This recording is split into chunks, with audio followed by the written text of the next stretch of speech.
According to the user's requirement, the email must be unique in the table user.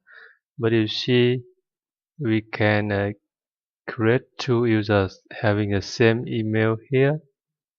You see, nam@codejava.net. And as per our design activity diagram, you see, after the user enter the input, you need to check if the email already exists or not. If it exists, we show an error message that the user already exists in the database. And also in the sequence diagram,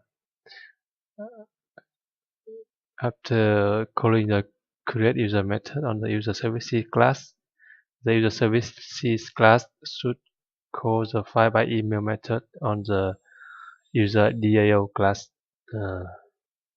So now let's implement this